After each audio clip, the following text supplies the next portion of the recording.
પિંડ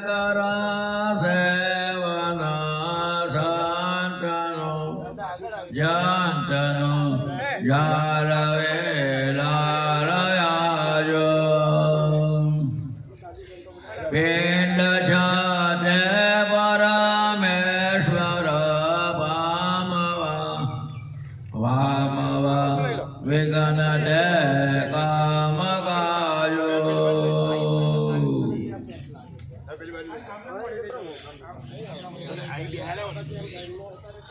કાયમ પંથ જ્ઞાન સંપ્રદાયના આદ સ્થાપક મહાન સમર્થ પરમ શ્રેષ્ઠ પરમ વિશેષ પ્રાતસ્મરણીય જગત વંદનીય પરમ પૂજ્ય પરમ કૃપાળુ પરમ ગુરુદેવ ભગવાન કરુણાસાગર આ વિશ્વના વિશે આપણ સર્વ મનુષ્ય ઘાડધારે અંશ માત્રને દયાળુ જ્ઞાન બોધ ઉપદેશ આપતા સમજાવે છે. આમ જોઈએ તો એક માલિકની રચેલી આ સૃષ્ટિમાં માલિકે 84 લાખ પ્રકારના ઘાટો રચેલા છે અને આ 84 લાખ પ્રકારના દરેક ઘાટમાં માલિકનો પોતાનો ચૈતન્ય અંશ વસેલો છે, યાને કે વસાવેલો છે. આ તમામ વિશ્વની રચનામાં દરેક ઘાટના વિશે જે પોતાના અંશને વસાવેલ છે એ દરેક અંશ માત્ર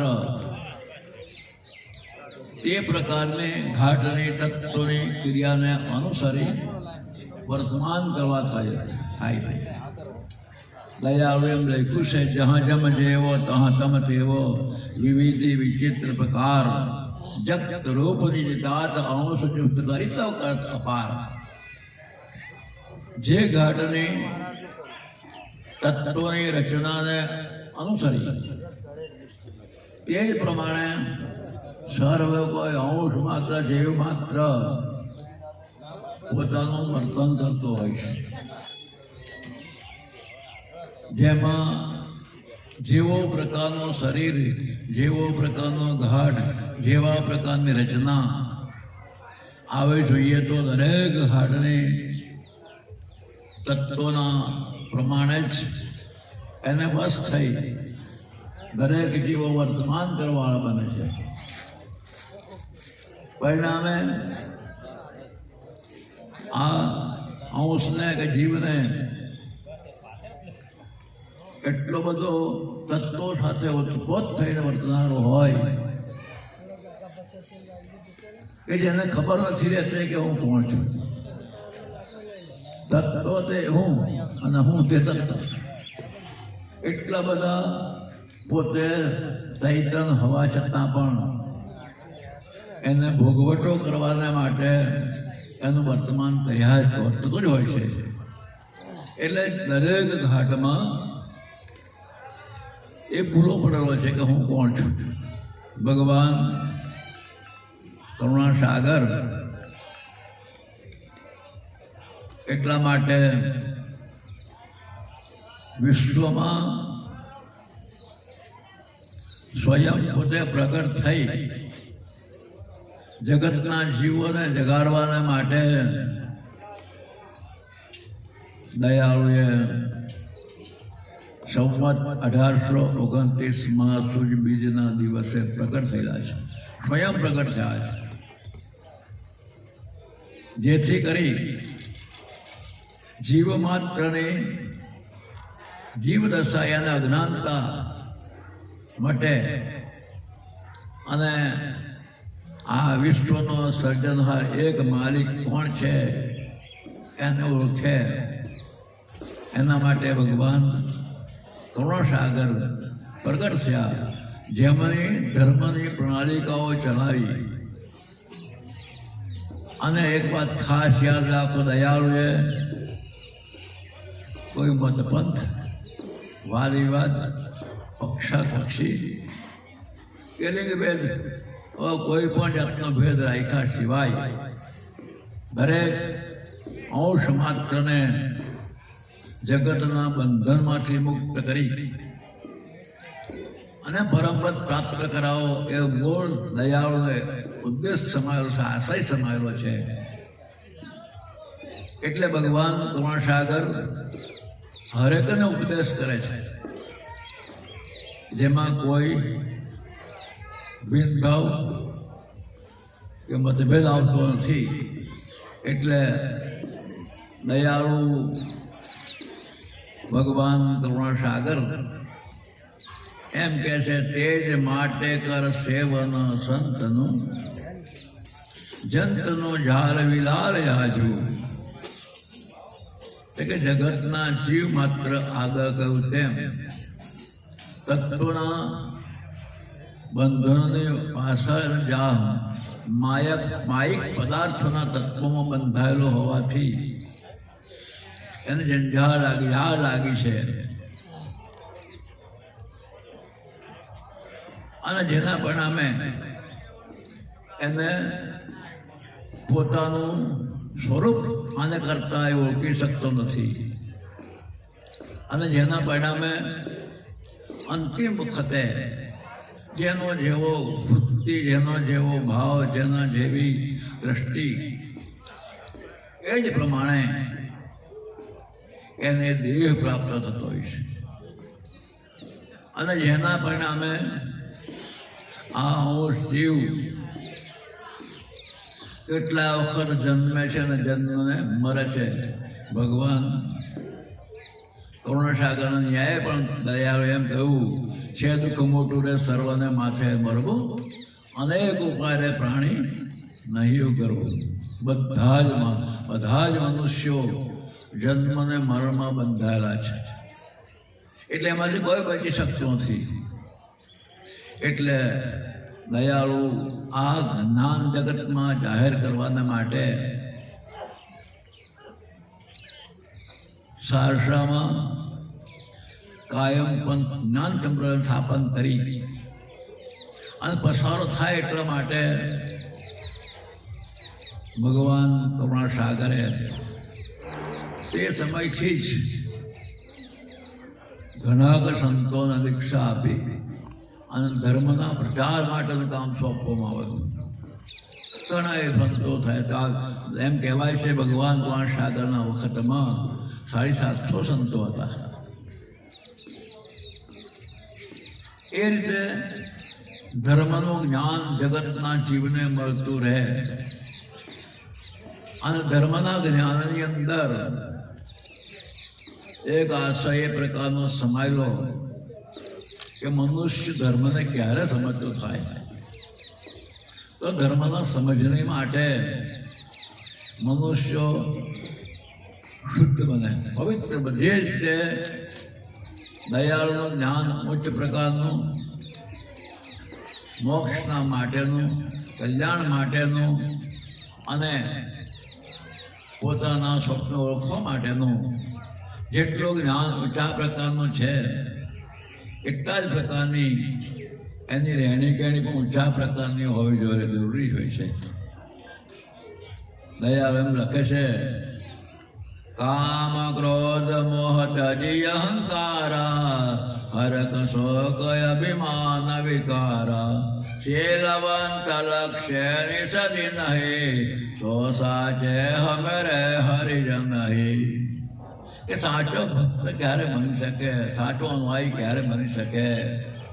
તો કે જ્યારે કામ ક્રોધ લોભ મોહ મદ ઇત્યાદિ પ્રકારના અવગુણનો પરિત્યાગ કરી કામ ક્રોધ લોભ મોહ ત્યજી અહંકાર, હરક શોક અભિમાન વિકારા, હરક કે શોક કે અભિમાન સર્વ પ્રકારનો ત્યજીને એ દયાળુના માર્ગ પર ચાલવાવાળો બને ત્યારે લાયક બનતો હોય છે.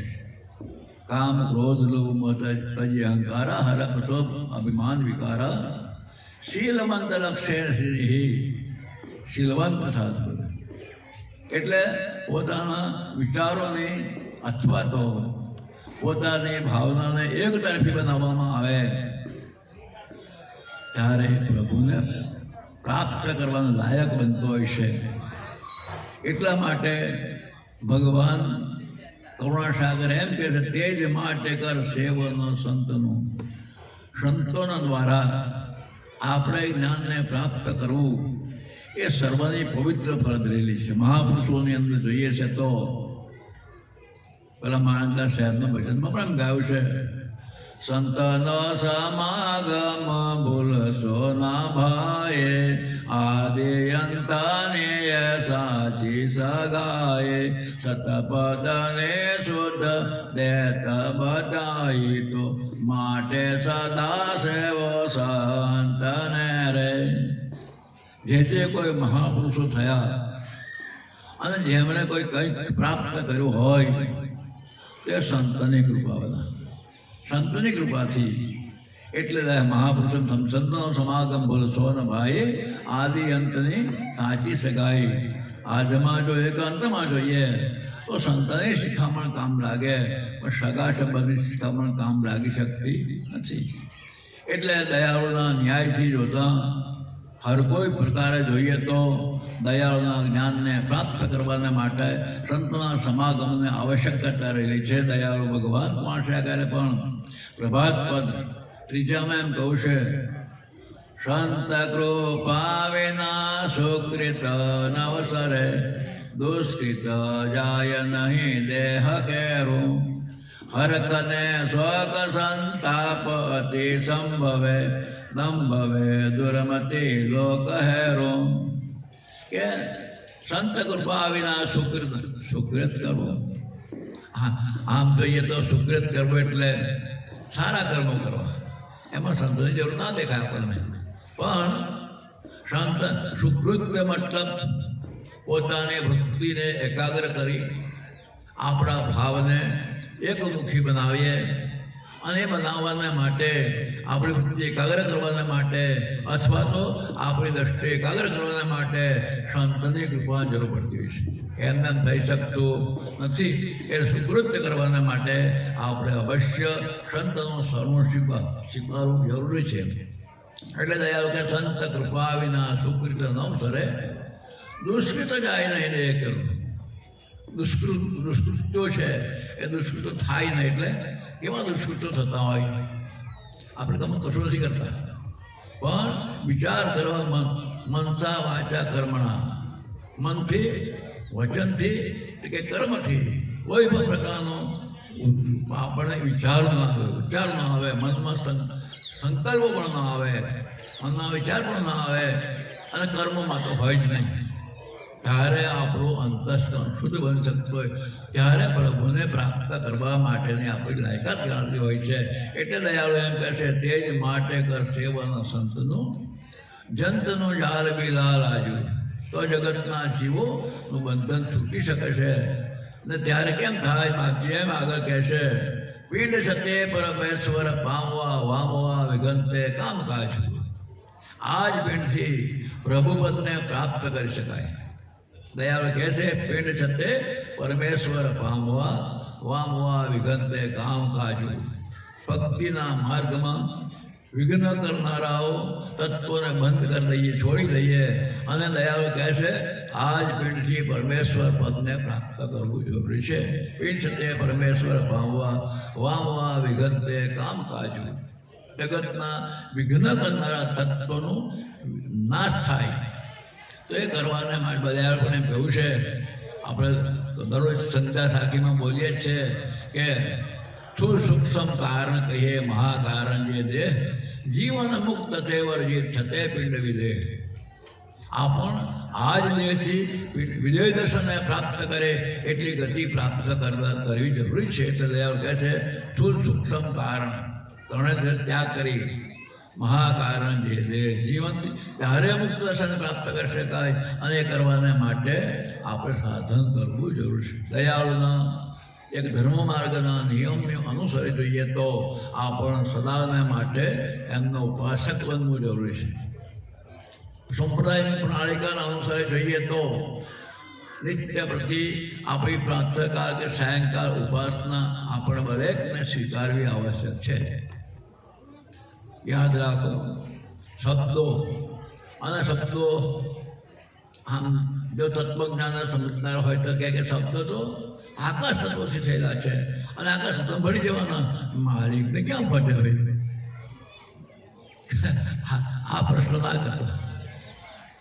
શબ્દો તો નથી જ મહત્વ, નરી વાત છે. તત્વમાંથી ઉત્પન્ન થયેલા છે, તત્વમાં સમાઈ જવાના છે, તો શબ્દો શું કામ લાગે? હું ઉપાસના માટેનો આગ્રહ રાખું છું. કારણ શબ્દો તો નથી ભરતા, અમે જાણીએ છીએ, પણ શબ્દોની સાથે જે ભાવ સમાય છે, હું પ્રભુની પ્રાર્થના કરું છું, હું ભગવાનને વિનંતી કરું છું, હું ભગવાનને અરજી કરું છું, એવો ભાવ સચવાઈ રહ્યો જોઈએ. અને ભાવ સચવવાના માટે, ભાવને કેળવવાના માટે આપણે અવશ્ય શબ્દો દ્વારા આપણા અંતરને ભાવને જોડવાના માટે આ શબ્દો આપણને ઉપયોગી થાય એટલા જ માટે ઉપાસના કરવી આવશ્યક છે. અને તે દયાળુના વચનો દ્વારા કરવાના છે, નથી કે આપણે કોઈ બીજાના. એટલે ભગવાન કરુણાસાગરના રચેલા વચનો અથવા તો ભગવાન કરુણાસાગરના જ્ઞાન ગતિના અધિકારી એવા પૂજ્ય નરવેશ સાગર મહારાજના રચેલા વચનો એનો જ આપણે પ્રાર્થના કે સાયંકાળ ઉપાસના તરીકે ઉપયોગ કરવો આપણા માટે આવશ્યક છે. એટલે ઉપાસનાનો મતલબ એક તો આ છે કે શબ્દો દ્વારા, વચનો દ્વારા આપણી વૃત્તિને એના તરફ વાળવાના માટે, આપણા ચિત્તને એના તરફ વાળવાના માટે અવશ્ય એ શબ્દનો ઉપયોગ કરવો આપણા માટે જરૂરી છે. પ્રભાત, મંગળ, શણગારતી, મંગળારતી, મંગળાચરણ, પ્રકમ, અષ્ટગુરુમાં વગેરે આપણી સંપ્રદાયની પ્રણાલિકાને અનુસરી આપણે એ વાતને સ્વીકારવી જરૂરી છે. અને સમય હોય તો, અને સમય મેળવવો જરૂરી છે તો દયાળુના વચનોનું અવલોકન કરવું પણ આપણા માટે આપણે એક ઉપાસના છે. ગ્રંથ ભગવાન કરુણાસાગરના રચેલા ગ્રંથોમાં દયાળુએ જ્ઞાન પોખેલું છે. અને બાદ જેમ લખે છે, હમ તો એ વચન, વચન તો જ આપું, વચન હમારા હે નહીં જ આપું, વચન એ જ મારું સ્વરૂપ છે. એટલે દયાળુના વચનોનું અવલોકન કરવું એ આપણા માટે પ્રાથમિક ફરજ છે. એ પણ ઉપાસના છે. આ પણ શબ્દાર્થો જુદા જુદા પ્રકારના કરવા આપણે બુદ્ધિ દ્વારા કરીએ છીએ, પણ ઉપાસનાનો અર્થ એક એવું પણ કે આપણી વાસનાને ઉધર્વગામી કરવી. મહાપુરુષ એમ બોલી ગયા છે, આશાતા વાસના સુરતાતા સાહેબનો મુકામ. આપણી વાસના જો નીચે બંધાયેલી હોય તો આપણી દશા પણ એવી જ થાય. પેલા મહાપુરુષ એમ કે ભૂલા આ વિશ્વમાં ભૂલા પડેલા છે. એ કોઈ મહાન પુરુષને દ્રષ્ટાંત આપવામાં આવ્યું છે કે એક વખતે એક જંગલની અંદર એક મહાત્મા રહેતા હતા. મહાત્મા જ્ઞાનદશાવાન પુરુષ, કે સ્વર્ગમાં જાય તો એને ખબર પણ થવાની હતી. અને સ્વર્ગમાં જાય ત્યારે મહાપુરુષ એની પાસે 2 શિષ્યો હતા. 2 શિષ્યોને કહ્યું કે જો સ્વર્ગમાં જાઉં તો આકાશમાં દંભી ડંકા થશે એમ સમજી લો. આકાશમાં ગર્જના થશે તો સમજી લેવું કે સ્વર્ગમાં ગયો.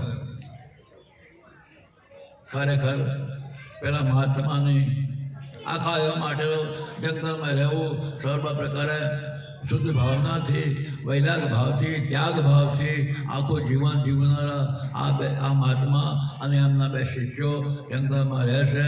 એમ કરતાં કરતાં વૃદ્ધાવસ્થા આવી, મહાત્માનું શરીર છૂટવાની તૈયારી થઈ અને પેલા 2 શિષ્યો જંગલમાં કંઈ ફળફળાદી કે પાન કે વગેરે વણવા માટે ગયેલા.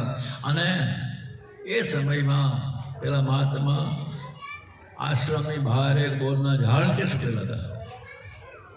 અને એ જ સમયે એમના છત્તામાં સૂટેલા દ્રષ્ટિ ગઈ અને એ જ સમયે એની વાસના શરીર છૂટી ગયું. શરીર છૂટી ગયું. પેલા શિષ્યોએ જોયું કે આ તો ગુરુજી તો જતા રહ્યા. પણ ગુરુજીને એક નિશાની હતી કે જો સ્વર્ગમાં જાય તો અવાજ થવાના, ગંભીર ડંકા થવાના તો ના થયા. શિષ્યોએ વિચાર્યું કે આ તો ગુરુનું વચન છે, ખોટું ના પડે. બંને વિચારે કે હવે તો કે આપણે મૂળનું સાચવું એમ જ આશ્રમમાં મૂળનું સાચવી અને કોઈક બીજા અનુભવી પુરુષનું સલાહ લેવાના માટે ગયા. આગ શોધતા શોધતા એમને કોઈ એવા જ્ઞાનવાન અનુભવી પુરુષ મળ્યા. એમને લઈને આવે છે અને વાત કરી કે અમારા ગુરુજીનું વચન છે કે હું સ્વર્ગમાં જાઉં તો કે આકાશમાં ગમે નિકાસ થશે એમ કહેલું. આમનું શરીર ગુરુજીનું શરીર છૂટી ગયું પણ કોઈ અવાજ થયો નહીં. પેલા પુરુષે આવીને જોયું, પછી પૂછ્યું કે તમારા ગુરુજી ક્યાં સૂતેલા હતા, કેવી રીતે શરીર ગયેલું હતું, એ બધી વાત પૂછી. એ જ જગ્યાએ પેલા જ્ઞાની અનુભવી પુરુષ એમની જગ્યાએ સૂતા ચત્તાપાટ જોઈ અને ઉપર દ્રષ્ટિ કરી તો બોરના ઉપર એક પાકેલું બોર હતું. પાકેલું બોર જોયું અને બોર જઈ અને પછી પેલા પુરુષે કહ્યું કે ભાઈ હવે તમે પાકું બોર સાથે પાડી લાવો. પાકું બોર પડાવ્યું અને પાણીમાં ધોઈ નાખીને કીડો અંદર હતો તો કીડું મરી ગયું. અને તરત જ લંબી ડંકા થયા, તરત અવાજ થયો. પેલા ત્યારે એમના ગુરુ સ્વર્ગમાં ગયા. મતલબ કે ભલભલા સમય એવો થયો કે ગુરુની દ્રષ્ટિ બોરમાં પડે અને પાકેલું બોર હતું એના પછી વાસના બંધાયેલી અને જેના પરિણામે કરી એને વાસનાને લીધે એને બોરમાં અવતાર ધારણ કરવો પડ્યો. આપણે તો આવા મહાન પુરુષો, જ્ઞાનવાળા પુરુષો હતા, છતાંય પણ વાસના એટલી પ્રબળ શક્તિ ધરાવે છે કે જેના પરિણામે એને બીજો અવતાર લેવો પડેલો. એટલે ખરેખર આપણે જગતની અંદર જોઈએ તો આપણે તો અનેક પ્રકારની વાસનાઓથી બંધાયેલા છીએ.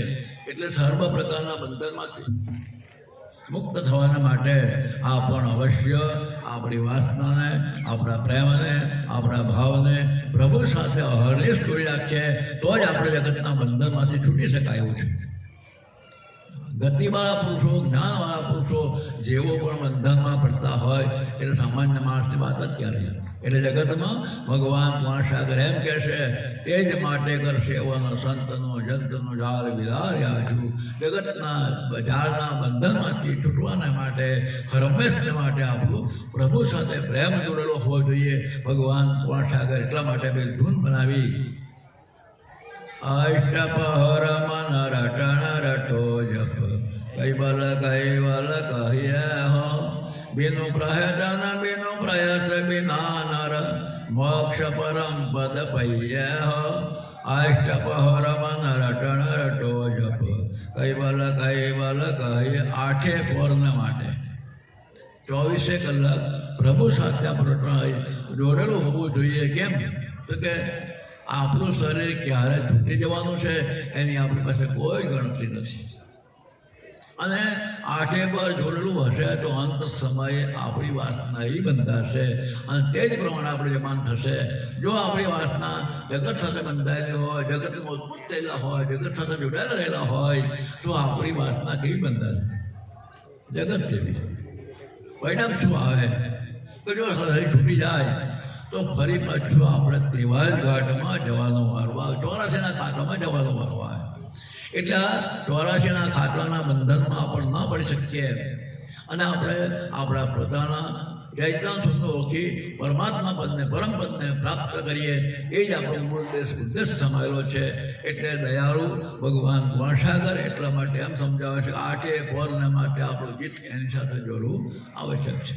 ભગવાન કુંવરસાગર પિંડ તે પરમેશ્વર પામવા, આ જ પિંડથી પ્રભુપદને પામવાનો યોગ આપણને મળ્યો છે. તો દરેક મનુષ્ય માત્ર પ્રભુ સાથે પ્રેમ જોડવાને માટે અથવા તો અનેક પ્રકારના જગતના વિઘ્નોમાંથી મુક્ત થવાના માટેનું સાધન કરવું એ દરેક મનુષ્યની પવિત્ર ફરજ રહેલી છે. નહીંતર દયાળુ કહે છે ને 184 આવો અવસર ફરે ફરે નહીં મળે, 184 ફેરા ફરે અવસર આવો નહીં મળે.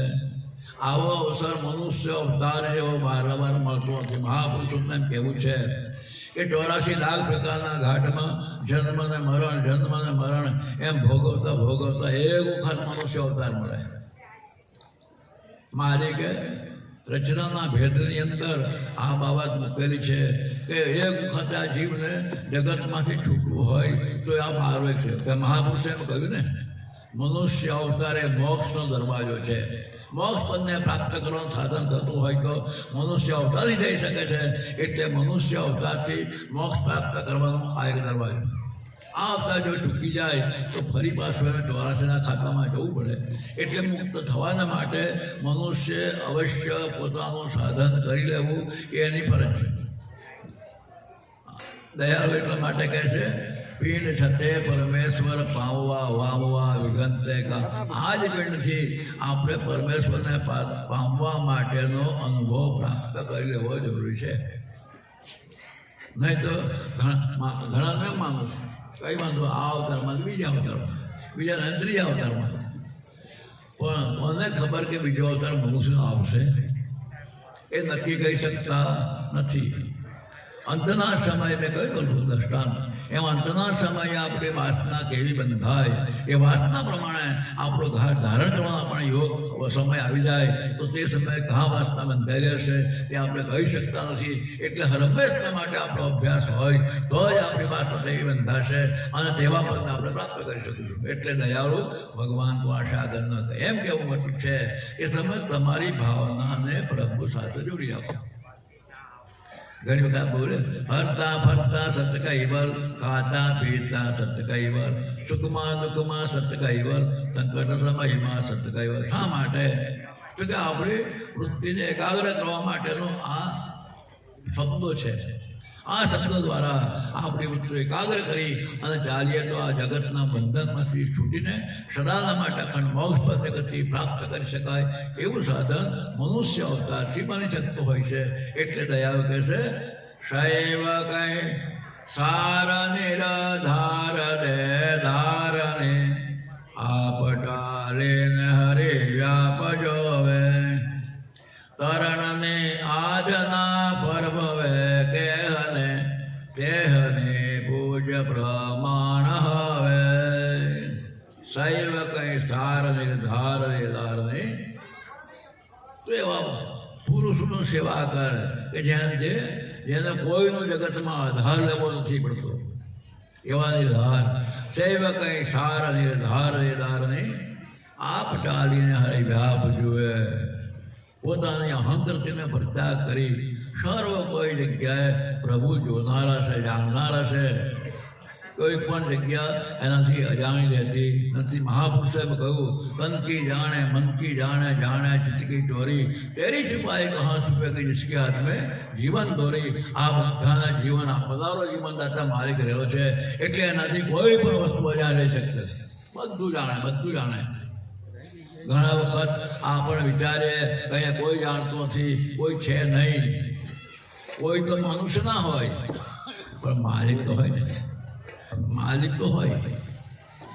જેને રચ્યું છે એને કોઈ દાડે કોઈ વસ્તુ અજાણ રહી શકતી નથી. યાદ રાખો, ભગવાન કુવાસાગરે ગ્રંથમાં દ્રષ્ટાંત આપ્યું છે કે કોઈ ભરવાડ ઘેટા બકરા રાખે પણ કેટલા રાખે એની ગણતરી પણ 200-500 જેટલા સાચવી શકાતો હોય, જેનામાં નજર રહી શકતી હોય, જેને ભરણ પોષણ કરી શકતો હોય એટલા જ રાખે, વધારે રાખતો નથી. રચના તો એને જેટલા મેળવી શકે શક્તિ પ્રમાણે રાખતો હોય છે, એથી વધારે કદી રાખતો નથી. અને એટલાના પૂરેપૂરું રક્ષણ પોષણ આપવાની જવાબદારી ભરવાડની હોય છે. એ જ નાતે માલિકે 84 લાખ પ્રકારના ઘાટો બનાવેલા છે, પણ બધા પર એની દ્રષ્ટિ રહી છે. એનાથી કોઈ વસ્તુ અજાણ રહી શકતી અજાણી વસ્તુ કોઈ રહી શકતી નથી. એટલે માલિકને બધી જ બાબતની ખબર છે. વ્યાપક દ્રષ્ટિ દ્વારા એ બધાનું પોષણ પણ કરે છે, બધાને જોઈ પણ રહેલા છે અને બધાને સંરક્ષણ પણ કરેલા છે. એટલે આ માલિકથી કોઈ પણ વસ્તુ અજાણી જતી નથી. એટલે માલિક શુદ્ધ થવાના માટે દયાળુ એમ કે છે, શૈલ કઈ સાર ને ધાર વેદાની આપ ડાલીને હરિવ્યાપ જોવે, અહંકારથીને પ્રત્યાગ કરે. હું કંઈ કરું છું એ હકીકત યોગ્ય નથી. આ બધી જાતના માલિકથી થતી હોય છે. માલિક સિવાય કોઈ વસ્તુ બની શકવાની નથી. એટલે દયાળુ કહે છે, આપ ડાલીને હરિવ્યાપ જોવે. ભગવાન માલિક બધાને જોનારા છે. એટલે જેને જેને કર્યું હોય એ પ્રમાણે દયાળુ એને ફળ આપે છે. જે જેના સુકૃત સરબરહી દેત પિતૃ પ્રભુતાએ और सकल समद्रष्ट चराचर कौशे नहीं कटुकाए. જે જેના સુકૃત સરબ દેત પિતૃ પ્રભુતાએ ભગવાન કુમાર સાગરે એમ લખ્યું છે કે જેના જેવા સુકૃત્યો, જેવા જ્યાં કર્મો, એ કર્મ પ્રમાણે દરેકને ફળ આપે છે. કોઈને સુખી જોઈએ તો ભગવાન જુદાઈ કેમ રાખે? એમ થાય ના, મા પોતાના કર્મના ફળ છે, માલિકનો કોઈ દોષ નથી. જે જેના શુક્ર સરભરહી દેત પિતૃ પ્રભુતાએ માલિક બધાને આપે છે. દેત પ્રભુ ઓર સકલ સમદ્રષ્ટ ચરાચર કૌશે નહીં કટુકાઈ. માલિકને તો બધા જીવ વાળા છે. માલિકને બધા જીવ સરખા છે. કોઈ મારો કે તમારો એવો કોઈ ભેદભાવ એમની અંદર આવતો નથી. એટલે બધા સરખું ફળ આપે, પણ એના સુકૃત્ય પ્રમાણે આપે. જેને જેવા કરેલા છે એવા પ્રકારનું ફળ એ માલિક આપનારો છે. જે જેના સુકૃત સરબરહી દેત પિતૃ પ્રભુતાએ ઓર સકલ સમદ્રષ્ટ ચરાચર કૌશે નહીં કટુકાઈ. બીજા કોઈ સાથે ભેદભાવ, જુદાઈ કે મતભેદ રાખ્યા સિવાય દરેકને સરખું ફળ આપનારો માલિક રહે. દયાળુ એમ કે જે જેના સુકૃત સરબરહી દેત પિતૃ પ્રભુતાએ ઓર સકલ સમદ્રષ્ટ ચરાચર કૌશે નહીં કટુકાઈ. કોઈના પ્રત્યે ભેદભાવ રાખ્યા સિવાય બધાને ફળ આપે છે, પણ આપણા કર્મના આધારે છે. આપણા કર્મના આધારે છે. કોઈ સુખી પણ છે, કોઈ દુઃખી પણ છે, કોઈ ધનવાન છે, કોઈ ગરીબ પણ છે. આ બધું કારણ માલિકે એને ફળ એને કર્મ પ્રમાણે થતું હોય છે અને તેવું જ ફળ આપણને મળતું હોય છે. એટલે આ પણ અવશ્ય શુભ કર્મ આચરો. અને એક બાબત છે કે આપણને મળેલો મનુષ્ય અવતાર વારંવાર મળતો નથી. એટલે આ મનુષ્ય અવતારથી આપણે આપણા માલિકની શોધ કરી લેવી એ દરેકની પવિત્ર ફરજ છે. હું કોણ અને મારો કરતા કોણ? બાપજી એમ લખ્યું, નરેશ સાહેબ મારે એમ લખ્યું છે, ભૂલ પડી શકે અંશ કો કુનમમ કુન કરતાર કહે નારદ એ કારણે આય છે કુવેર અવતાર. હું કોણ અને મારો કરતા કોણ એ જગતના દરેક જીવ માત્ર ભૂલે છે. એ સમજાવવાના માટે જ ભગવાન કુમાર સાગર આ જગતમાં પ્રગટ થયેલા છે. એટલે અવશ્ય આપણા પોતાના સ્વપ્ન સમજવા માટેનો પ્રયત્ન કરવો એ આપણી સર્વની પવિત્ર ફરજ છે. આમ જોઈએ તો આજે પણ આ જગ્યા પર ઉપસ્થિત છે આપણું ભગવાન કુમાર સાગર મંદિર. અને એ જગ્યાના મહંત જાનકીદાસજી કૈવલધામ નિવાસ થયા. અમારી હાજરી હતી, ઘણા સંતો હાજર હતા. યાદ રાખો, સૃષ્ટિના બંધારણની અંદર માલિકે રચના કરી છે તે બધા જ ઘાટો નાશવંત બનાવેલા છે. બાજુ કઈ મેં વિનાશી ઉપાસે સંતો મેં વિનાશી ઉપાસી. આ બધા વિશ્વ માત્ર નાશવંત અને માલિક અવિનાશી છે. એટલે ઘાટના સંબંધથી બંધાયેલા દરેક જીવને પોતાનું ઘાટને છોડવાનો વારો આવતો હોય છે. એમ જાનકીદાસ મહારાજ આમાં થોડું વિચારીએ તો મારે એમના સાથે બહુ લાંબા સમયથી સંબંધ હતા. એમ તો અમે પણ નવા નવા હતા અને એવા સમયના અંદર જાનકીદાસ મહારાજ મને વડનગરમાં મળેલા. તે ઓચિંત સહેજા સહેજ મળે ત્યાં સજ્જાસ મહારાજ. પણ યાદ રાખો, કહેવત છે, બ્રાહ્મણ ભક્તના નીપજે નાગર વેલ ન આવે ફૂલ. જો બ્રાહ્મણ ભક્ત નીપજે તાકા હદમૂળ. બ્રાહ્મણ જો ભક્ત થાય ને એનો અનંત ઘણું ફૂલ મળતું હોય છે. બ્રાહ્મણ ભક્ત એટલા બધા મહાન ગણાતા હોય છે કે જે જ્ઞાન ગતિવાળો હોય. એટલે આપણે જોઈએ નરસિંહ મહેતા થયા, બ્રાહ્મણ ગુણ હતા, પણ જેમણે ભક્તિ આદરી એટલા જે પ્રસિદ્ધ છે, ના કરે વેલ ના આવે ફૂલ, જો બ્રાહ્મણ ભક્તની પછી તાકાત અદભુત અને અનમોલ કિંમત આવતી હોય છે. એટલે આવા આપણા જાનકીદાસ મહારાજ આમ જોઈએ તો બ્રાહ્મણ કુળમાંથી આવેલા, અને જેને આ વસ્તુ સમર્પિત થયેલી જ્ઞાન પ્રાપ્ત કરવું, જ્ઞાન આપવું, વિદ્યા મેળવવી અને વિદ્યા આપવી, દાન લેવું, દાન આપવું, એ ગુણ એમની અંદર સમાયેલા હતા. એટલે મારે એમની સાથે ઓળખાણ ત્યાંથી થયેલી. ત્યારબાદ એમણે પોતાના અનુભવને પ્રાપ્ત કરવાના માટે, ભગવાન માશાના જ્ઞાનને સમજવાના માટે ઘણી જગ્યાએ પ્રયાસ કરેલા. પરંતુ અમારો પ્રેમ જોડાયેલો ને એ કાયમ માટે જોડાયેલો. વચ્ચે રામપુર કાકણપુર ગામ છે, ત્યાં પણ હતા. ત્યાર પછી છોડીને સારસા આવ્યા, ત્યાર પછી પાછા છોડીને અહીંયા આ ગામમાં સ્થિત થયેલા. અને તે વખતે એને મહંતની પદવી આપવામાં આવેલી. એ જાનકીદાસ મહારાજ પોતાના ભક્તિના માર્ગમાં રહી અને સાથે બીજા પણ પોતાની યથાશક્તિ પ્રમાણે ધર્મનો ઉપદેશ આપવાના માટે અમે જે પ્રયત્નો કરવા આજ દિન સુધી અમે નજીક જ રહીએ છીએ. એટલે ત્યારે પણ વારંવાર આપણે એની મુલાકાત લેતા હોઈએ અને વારંવાર એને મળતા હોય છે, અને એમના ખબર અંતર પણ જાણવાનો સમય મળતો હોય છે, અને નજીકમાં આવેલા હોય એકબીજા પ્રસંગમાં પણ જવાનો યોગ મળે.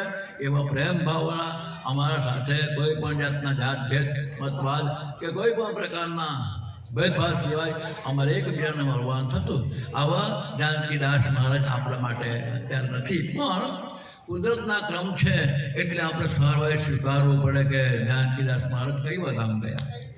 નહીં તો એમના ગુણો અત્યારે આપણી પાસે જોઈ શકાય એમ છે, જેના પ્રતાપે કરી આજે આપણે આટલા ઉપસ્થિત થયા છે. એ આપણે સૌભાગ્યની વાત છે. ભગવાન એમના આત્માને શાંતિ આપે એવી આપણી પ્રાર્થના છે. હવે પછી આપણો કાર્યક્રમ કથા પૂર્ણ કરું છું. આગળ કાર્યક્રમ ચલાવશે નિષ્ઠાદાસ મહારાજ. શ્રીમદ કરુણાસાગર ભગવાન કી જય.